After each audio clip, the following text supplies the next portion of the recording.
الحمد لله رب العالمين والعاقبة للمتقين ولا عدوان إلا على الظالمين وأشهد أن لا إله إلا الله ولي الصالحين وأشهد أن محمدا عبده ورسوله وصفيه من خلقه وخليله سيد الأولين والآخرين اللهم صل عليه وعلى آله وصحبه ومن اتبعهم بإحسان إلى يوم الدين أما بعد. Chers frères et sœurs, on a vu dans notre dernière khutbah la puissance du Coran et à quel point il a touché les cœurs des non-musulmans à l'époque du prophète sallallahu alayhi wa sallam. On avait évoqué ensemble pas mal d'histoires montrant que quelques versets ont suffi pour que des personnes qui combattaient l'islam, qui associaient Allah, deviennent des musulmans. La question qu'on avait posée à la fin de la khutbah, c'était pourquoi est-ce que nous, on n'est pas autant touchés par le Coran lorsqu'on le lit, lorsqu'on l'écoute. Hélas, nous vivons une époque où malheureusement, nombreux sont ceux et celles qui ne sont pas impactés par la parole d'Allah subhanahu wa ta'ala. C'est-à-dire quoi? C'est-à-dire que tu leur récites un verset, ils écoutent le Coran, ça leur fait pas d'effet, ou peu d'effet. Illa man rahim rabbi, sauf ceux à qui Allah a fait miséricorde. Mais pourquoi est-ce qu'on en arrivait à ce constat? Pourquoi certains écoutent le Coran ou le lisent et ça leur fait pas d'effet? Alors que c'est ce livre qui a fait que certains ont combattu l'islam, étaient loin d'Allah, sont devenus, plus tard quoi, des grands compagnons. Khalid ibn al-Walid, à Uhud, il a tenté plusieurs fois de tuer des compagnons et le prophète sallallahu alayhi wa sallam. Il devient l'épée d'Allah. Il se convertit à l'islam, mais il ne devient pas n'importe quel musulman. Hind, qui va se convertir à l'islam. Abu Sufyan se convertit à l'islam. Subhanallah. Ikrim ibn Abi Jahl, Safwan ibn Umayya. Et la liste est longue. Des gens qui n'étaient pas des musulmans, qui étaient des ennemis déclarés de l'islam, ils se sont convertis. Le Coran leur a fait énormément d'effets dans le cœur. Et il faut qu'on se pose cette question. Pourquoi le Coran ne fait pas autant d'effets dans mon cœur? Pourquoi? Et la réponse se trouve dans 4 causes pour synthétiser cela. Premièrement, c'est parce qu'on s'est trop éloigné de la lecture du Coran. On s'est éloigné de ce livre. Certains vont l'ouvrir que pendant Ramadan. Et en dehors de Ramadan, il prend la poussière. Le fait de t'écarter du livre d'Allah fait en sorte qu'il n'aura plus d'impact ou peu d'impact sur ton cœur. Ça, c'est une cause. C'est pourquoi le prophète sallallahu alayhi wa sallam, le jour du jugement, se plaindra à Allah. Imagine-toi, la plainte, elle vient de qui? De Rasulullah. Celui que nous aimons plus que nos parents, plus que nos enfants, plus que les richesses de ce bas monde. Le prophète sallallahu alayhi wa sallam se plaindra le jour du jugement de cet abandon du Coran. وَقَالَ الرَّسُولُ يَا رَبِّ إِنَّ قَوْمِ اتَّخَذُوا هَذَا الْقُرْآنَ مَهْجُورًا. Le messager dit, Seigneur, mon peuple a vraiment délaissé ce Coran. Allahu Akbar. C'est une plainte qui vient du prophète sallallahu alayhi wa sallam. On l'a délaissé. Deuxième cause qui fait qu'on n'est plus touché ou pas assez touché par le livre d'Allah, c'est la maladie du cœur. La maladie du cœur, le cœur est devenu malade. Par quoi? Par les péchés. Et ces péchés, malheureusement, sont devenus un obstacle. Un obstacle qui fait que tu n'es plus impacté, plus touché par le livre d'Allah subhanahu wa ta'ala. On doit donc se repentir sincèrement de nos péchés, revenir vers Allah subhanahu wa ta'ala, et éloigner ces péchés afin de voir les effets du Coran dans notre cœur. Allah ta'ala dit, Inna fi dhalika la dhikra liman kana lahu qalb aw alqa as-sam'a wa huwa shahid. Il y a là une exhortation pour celui qui est doué de raison ou qui prête attentivement l'oreille à l'exhortation. Troisièmement, ce qui a fait en sorte que le Coran n'impacte pas ou peu certains, c'est quoi? C'est le fait d'être trop occupé par les plaisirs de ce bas monde. Il y en a pour eux sur 24 heures, ils trouvent pas 5 minutes pour ouvrir le Coran et lire. Ou leur application sur le smartphone, l'application du Coran et lire. Sur 24 heures, t'as pas ouvert le livre d'Allah? Est-ce que tu trouves ça normal? Est-ce que tu sais de quel livre il s'agit? C'est le livre d'Allah, c'est la parole d'Allah. Allah notre maître, le créateur. Celui qui nous ressuscitera le jour du jugement. Celui devant qui on aura des comptes à rendre. Allahu Akbar. T'as pas eu le temps pour le livre d'Allah? Mais il y a un problème.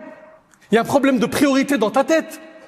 T'as le temps pour le sport, t'as le temps pour manger, pour te reposer, pour aller à l'école, pour travailler, pour faire de l'argent. pour faire plaisir à tes amis, pour voir tes amis, pour surfer sur les réseaux sociaux, ça t'as le temps. Mais dans tes 24 heures, t'arrives à dire que t'as pas eu le temps d'ouvrir le livre d'Allah. Mais c'est pas en fait que t'as pas eu le temps, c'est qu'il ne fait pas partie de tes priorités. Et le fait qu'il n'est pas dans tes priorités et que ta priorité c'est la dunya, ben ça fait que le Coran n'a pas assez d'impact, peu d'impact sur ton cœur. Wal'iyadu billah. Quatrième cause qui fait que certains ne sont pas impactés par le livre d'Allah, c'est qu'ils ne cherchent pas à comprendre l'essence du Coran. On l'a à la maison, on le respecte, certains vont le lire, ils vont même lire beaucoup, et ils vont l'apprendre, et mashallah, tabarakallah, un tajwid exceptionnel, makharij huruf, le respect des règles de lecture très très bien, mais il comprend rien de ce qu'il a appris, de ce qu'il a lu. Ça veut dire quoi? وَالنَّازِعَاتِ غَرْقًا. Vous connaissez bien quelques sourates de Juz Am. وَالضُّحَى. Allah il est en train de jurer par quoi? Les petites sourates, Al-Falaq, Al-Nas, Al-Ikhlas, Al-Masad, Quraysh, tu les comprends? Les Ila fi Quraysh, Allah il parle de quoi? À un moment donné, tu dois te remettre en question. C'est pas normal.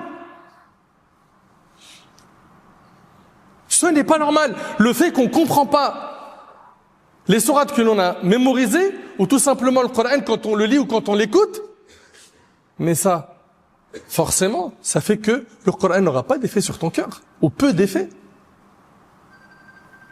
Enfin, mes chers frères, mes chères sœurs, retenez ces 4 points qui ont fait en sorte que le Coran n'impacte plus ou peu les cœurs de certains de notre Ummah. C'est le fait d'avoir délaissé le Coran longtemps. Deuxièmement, les cœurs malades des péchés. 3, l'insouciance. Il est que dans la dunya. Il a oublié qu'il a une rencontre avec son Seigneur Jalla fi'ala qu'il doit préparer. Et 4, le fait de ne pas chercher à comprendre l'essence du Coran. Maintenant, il faut qu'on parle de solutions. On ne peut pas dresser des constats sans apporter des solutions. Si tu veux être touché par le Coran quand tu le lis, quand tu l'écoutes, premièrement, il faut que tu renouvelles ton engagement avec le livre d'Allah et que tu te remettes à le lire ou tu commences à le lire sérieusement et régulièrement. Et au début, tu verras que cet effort-là va être peut-être difficile pour ton âme parce que tu t'es trop éloigné du livre d'Allah, mais à force, cet effort-là va payer et va faire en sorte que tu ne pourras plus passer un jour sans ouvrir le livre d'Allah plusieurs fois. Il est nécessaire de renouveler notre engagement avec le livre d'Allah. Ça commence par cet effort, cette mujahada que l'âme n'aime pas. L'âme, elle aime la paresse. L'âme, elle aime du Netflix avec une boisson et laisse-moi 4-5 heures devant l'écran. Ou à scroller sur TikTok, ou à regarder des stories de créateurs de contenu, d'influenceurs. Ça, elle aime, la paresse. Mais l'effort pour Allah, pour Al-Jannah, ça malheureusement, combien ils sont nombreux, combien elles sont nombreuses à ne pas aimer l'effort. L'effort pour la dunya, t'inquiète pas, je sais en faire. Il a 2, 3, 4, 5, 6 commerces. Il bosse du matin au soir. Il voyage, monsieur l'entrepreneur, du lundi au vendredi, on le voit jamais dans la maison. Là, tu sais faire des efforts pour la dunya. Mais t'as oublié que le jour du jugement, tu prendras pas ton argent, tes titres honorifiques que tu as eu sur terre. Ce que tu vas prendre avec toi, c'est un bagage. Dedans, il y a quoi? Tes bonnes actions et tes péchés. Il ressemble à quoi ce bagage? Où est le livre d'Allah dans ta vie, dans tes 24 heures, dans ta semaine? Donc renouvelle ton lien avec le livre d'Allah. Tu dois persévérer sans te décourager, avec la certitude que celui qui frappe à la porte avec constance verra bientôt la porte s'ouvrir. Deuxièmement, toi qui veux ressentir le Coran, il faut impérativement que tu gardes en tête que quand tu lis le Coran, Allah est en train de s'adresser à toi. Allah subhanahu wa ta'ala, il s'adresse à toi. Ressens cela à travers chaque verset, chaque sourate que tu lis. Allah me parle. Allah m'exhorte. Il s'adresse à toi. Car en réalité, c'est un discours venant de lui, à ton égard, transmis par la langue de son bien-aimé Muhammad sallallahu alayhi wa sallam. Troisièmement, ce qui va t'aider à être touché par le livre d'Allah, c'est le fait que quand tu vas lire le Coran, lis-le à voix haute. Lis-le, ne le lis pas à voix basse. Le lire à voix haute, ça va te permettre d'être bien absorbé par ta lecture. Parce que des fois on lit le Coran, mais le cerveau il est ailleurs. Ne lis pas à voix basse. Lis-le à voix haute. Lorsqu'on demanda à Ibn Abbas, radiyallahu anhuma, comment le prophète sallam récitait la nuit, il répondit, il récitait dans sa chambre et ceux qui se trouvaient à l'extérieur pouvaient entendre sa récitation. Lis le Coran, mais à voix haute. Ça va t'aider. Également, Ahbab al-Kiram, méditez-le. Cherchez à comprendre son sens.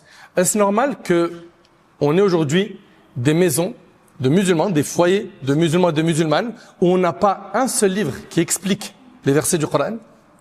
Et là, le Coran, en arabe ou en français.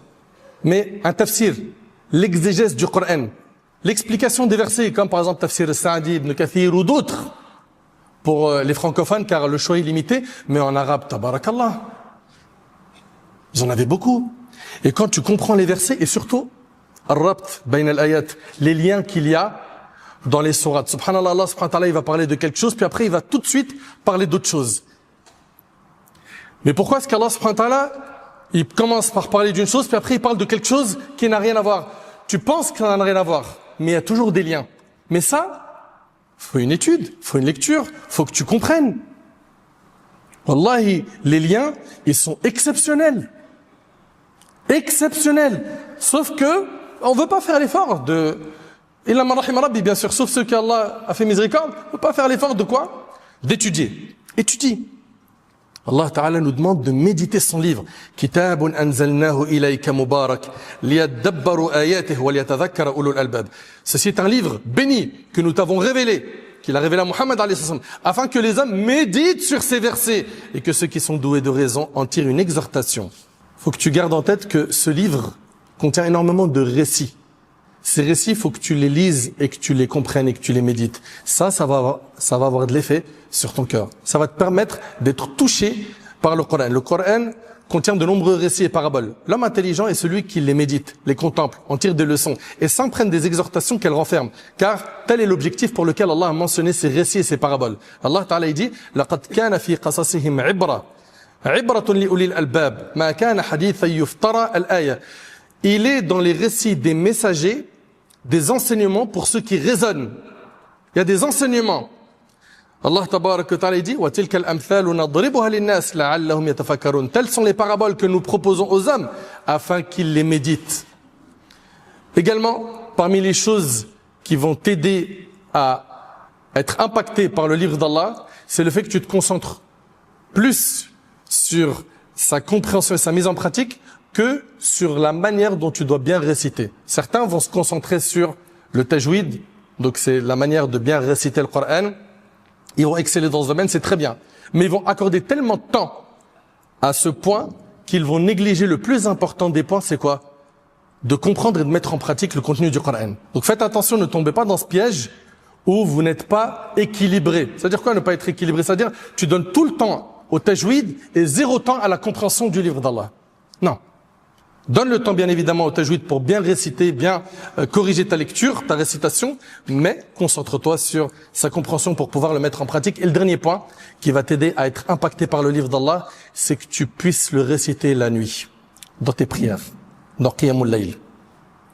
Dans le fait de prier la nuit en récitant le Coran, ça va t'aider à bien réformer ton cœur, à le laver. Tu vas ressentir l'impact du Coran en le récitant la nuit. Les gens dorment, prient de rak'at, ou ce que tu peux prier, de prière surrogatoire, récite ce que tu as appris, et tu verras à quel point ça va augmenter ta foi. Mes chers frères, mes chères sœurs, ces quelques points nous permettent de voir comment est-ce qu'on peut être impacté par le Coran. Il reste un point qui est hyper important, c'est quels sont les fruits que je récolte quand le Coran m'impacte. Qu'est-ce que je gagne finalement? Je sais que vous allez dire, je gagne des hasanat, mais pas que. Pas que. On va voir, bi'idhnillah, dans la prochaine khutbah, quels sont les fruits récoltés d'une personne qui a enfin bien ressenti le Coran, qui a vu les effets du Coran sur son cœur. J'implore Allah subhanahu wa ta'ala de nous réformer. J'implore Allah subhanahu wa ta'ala d'améliorer notre situation. J'implore Allah subhanahu wa ta'ala de nous pardonner nos péchés, de nous accorder une bonne compréhension de sa religion.